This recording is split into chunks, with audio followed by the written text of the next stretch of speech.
Robyn Brown just admitted that she is a terrible mother and that she put her kids in touch with a dangerous and mentally unstable man.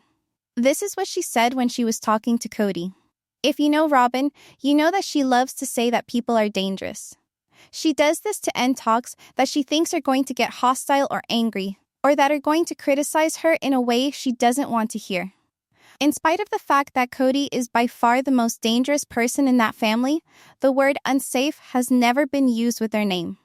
And Robyn's use of a word to describe Kody as mentally unsafe is completely unacceptable. Even though Kody and Robyn might think this scene is kind and sympathetic, Kody is really having a aha moment where he realizes he is coming to Jesus. I think that's a sign of an emotionally unhealthy relationship and a man who's using her loyalty as a tool to control and manipulate her and is doing things to keep her loyal and compliant out of fear. To be fair, Robyn should already know that Kody will punish her if she breaks the rules, talks badly about him, or stands up for herself and tells the truth.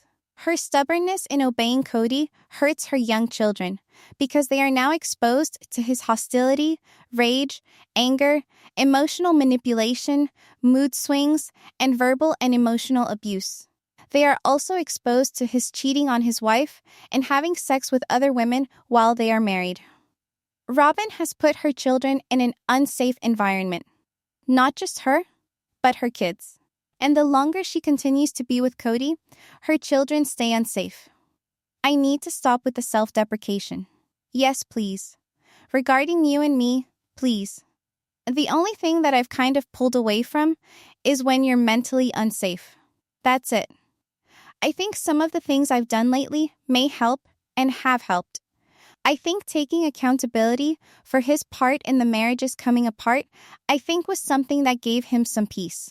For years, Robyn made the claim that everyone else that had problems with Kody, who called Kody out and told him he was volatile, he was angry, he was emotionally abusive, they were the dangerous people. But now, Robyn says that Kody is emotionally dangerous, mentally unsafe. So that would mean he's got rage problems, anger, and unstable moods, unexpected moods. He deflects blame. He puts other people down. He blame shifts. So if he's done something bad, he blames everyone else for what he's done. He rewards her by telling her that her dedication is more important to him than her honesty. He makes Robyn control his moods and manage his behavior and manage his feelings. So, he puts the responsibility of him onto her. He's moved her to a place where she is away from her family, away from most of her friends. Kody controls their travel, their plans, the arrangements. He's even gone as far as this year as to say that he wants to retire her from reality television as though he gets to direct her work. Robyn saying that Kody is unsafe means that she lives in a state of being where she's walking on eggshells with a guy where she can't predict what's going to happen next. And if you're with a person like that and you don't know what's going to set them off, sometimes people become their enablers by defending their bad behavior, trying to smooth over their conflicts, defend their honor, fix their public image, be obedient to them so you don't make them angry. But what kind of life is that for Robyn? It's so she gets money and she gets a nice house for what? Emotionally immature and volatile and cruel man. And then she says that Kody has taken responsibility for what he's done. And yet, Robyn wasn't in any of these talks. She can't say that he's taken accountability for anything, because the women in that situation have said that he's not responsible. They've already made clear he's not responsible. His kids have said he's not responsible. He's done nothing to repair the ties with his children. Kody thinks that by doing this apology tour, he's made things safer for her, which tells me that this apology tour was more for himself to show that he wasn't unsafe to Robyn than it was to actually apologize. And honestly, why does Robyn deserve an apology for kissing his ass? All she's done is made the monster and helped fuel him. And she's now saying, you're unsafe. Well, if you know that you have a partner that's emotionally unsafe, you have failed your children, and you once said that your ex-partner was emotionally dangerous. And here we are in 2026. And it'll help in his healing, but then I also just see him just kind of taking a sigh of relief, just like, okay, I took responsibility for my part. Thanks for being reliable. You deserve it. You've earned it from me, honey. I'm right here. Thank you. Hasn't been very fair. I haven't been very fair with you. I really find it so disturbing that Kody uses words like loyalty when he talks about a whole human being as though loyalty to him is more valuable than them being honest or having a voice or being able to share how they feel and what they need or what they want. It sounds like he's talking to a dog. Thank you for your obedient, humble loyalty. Thank you for managing my negative feelings, my hostility. Thank you for smoothing over my issues. Thank you for being my mental punching bag. Thank you for never saying badly about me. When you start talking about loyalty, it puts the woman Robyn in a position where she's being praised for her obedience and submission. She's trapped in a place where if she does speak up and voice her dissent or actually share her feelings, she will then also become disloyal. Kody says nothing to her about her. He doesn't ask her questions. He never asks her how she's feeling. And if you've ever watched the dynamic to you in their relationship, Robyn doesn't have an identity outside of Kody. All of the other women have full lives. They have friends. They have a personality.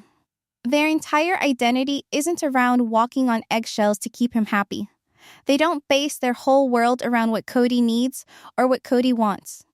To be in a relationship with him and to make him happy, you would have to sacrifice everything about yourself. He doesn't care about her needs. He doesn't care about what she likes or doesn't like. He doesn't say, I love you, Robyn, you're so sweet. I love your tenacity. I love your endurance. I love your caring heart. I love that you're such a good mother. I love that you're X, Y, and Z.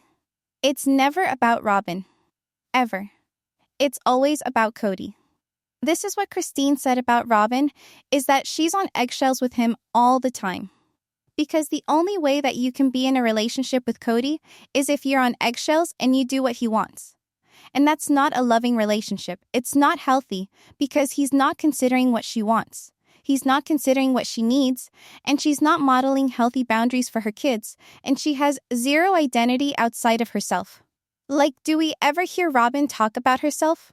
No. It's always Robyn's whole existence is defending Kody and defending Kody's relationships and defending Kody's bad behavior. It's never about Robyn ever. She's not allowed to have anything in that relationship with Kody. She might be narcissistic to the other women, but she's doing that almost as a way of deflection and survival for herself. You know, like when you're being abused by someone, you can abuse other people because it's like, well, I can't abuse him, but I'll go after these people. Which happens a lot in polygamy.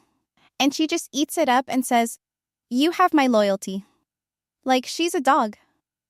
I've been apologizing to everybody in spite of all how brutal they were. I was apologizing to them. But you were never brutal. You're never unkind. You're never disloyal. I've been apologizing to everybody. I think I owe you an apology most of all. Holy cow. I've apologized to everybody but you.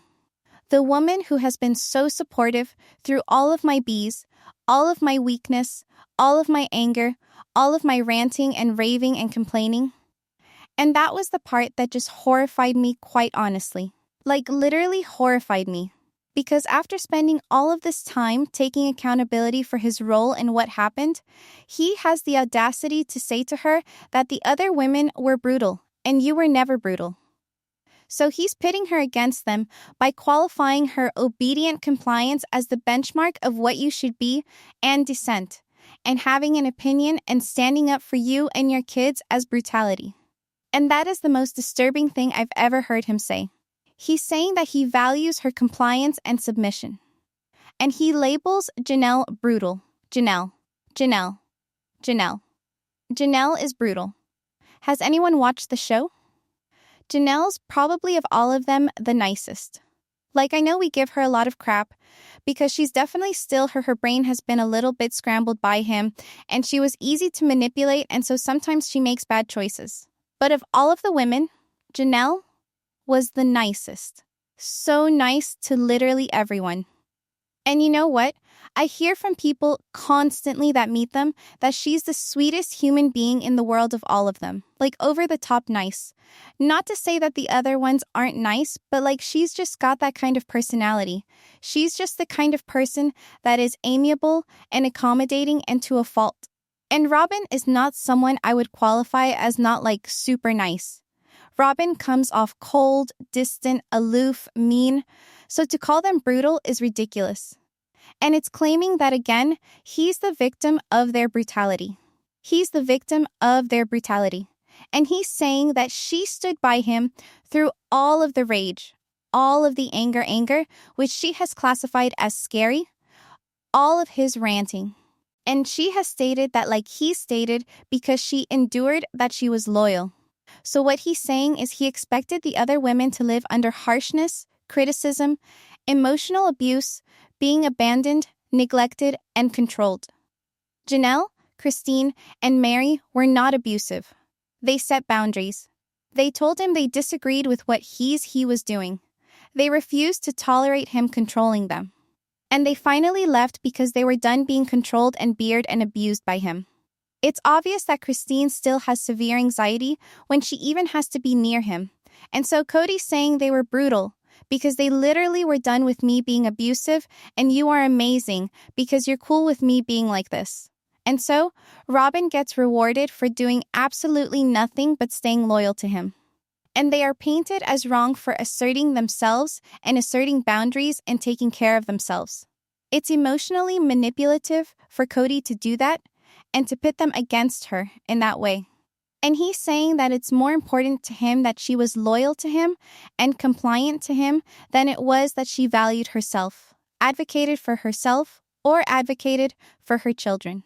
And it sends a message to her that he only values women on how well they serve him, not for their humanity. It's about him. He's a selfish narcissist. He's putting her on a pedestal for being obedient and taking it and not criticizing him. And she's rewarded for being the emotional punching bag. And trust me when I say this, Kody is not going to be an easy man to live with just because he claims he loves her the most. He's really just saying, I love her the most because she doesn't call me on my crap the most. And he always says she's emotionally safe to him. But she just said, no, you're emotionally unsafe for me. So he doesn't run when she says that. Instead, he pretends like he's, turned a new leaf by taking faux accountability for nothing. And then after apologizing and claiming to take accountability, he literally just called them brutal. And because their relationship is incredibly transactional and very hostile and abusive, she's rewarded with the social validation, the money, the association of being with him. But she doesn't condone him for literally calling the ex-wives brutal, because Kody has spent years telling her that they are brutal, framing a story about them to her that they are brutal, reminding her what they've done and how that makes him feel. And what I'll never understand is, yes, she's been trapped and controlled in this relationship. But this was a woman that once said that she would never stand for this kind of relationship again. And yet, I would venture to say that what she has with Kody is 1,000,000 times more abusive than whatever happened with Preston. Because Preston, wasn't abusive. He was just poor. The message I'm getting from Robyn is, I'm okay with being abused so long as I'm paid. So she gets all of this. I'm the best. I'm praised for being the best. And they're brutal, Robyn. But really, she ends up just looking like a freaking doormat. And you know what? Tell you how that is going to be for her kids because I'm that child. If your mom is that mom, you don't feel seen. You don't feel like your mom has your back. You don't feel like your dad has your back. You feel like your dad is abusive towards your mom. You don't feel like you can have a safe relationship with either parent because your narcissistic parent is constantly meddling in your relationships. And they don't allow you to have a one-on-one relationship with your parent like your mom. They dictate how your mom feels. They degrade your mom.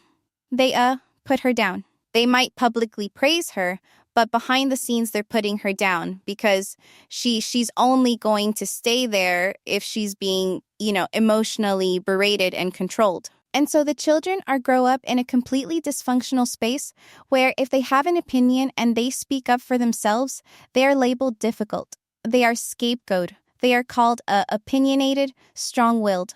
If you're the one that actually speaks up, you get alienated because you become the troublemaker. Even though all you're trying to do is stick up for your parent, right? And as a woman, if your mom is like that, you kind of feel like your mom didn't do what they needed to do to protect you, right? And then you think, gosh, not even my mom protected me. Nobody protected me. She was more worried about what he was going to do to her because she's so absorbed in what he's doing to her. She can't care about anything but herself, her survival. Kody is just a jerk. And if Robyn has any intelligence, she will get the hell out of that relationship because she's got 2 minor kids right now that could still heal if she got away from him. The money is not worth it. Dignity is not worth it. Self-respect is not worth it. The lack of it. Kody is just a freaking jerk, and Robyn has just exposed what she really feels about him. Tell me what your thoughts are in the comments below. Make sure to give this video a thumbs up. Make sure to subscribe to my channel if you haven't subscribed, and click the bell so you never miss a video. Thanks so much for watching. Bye, besties.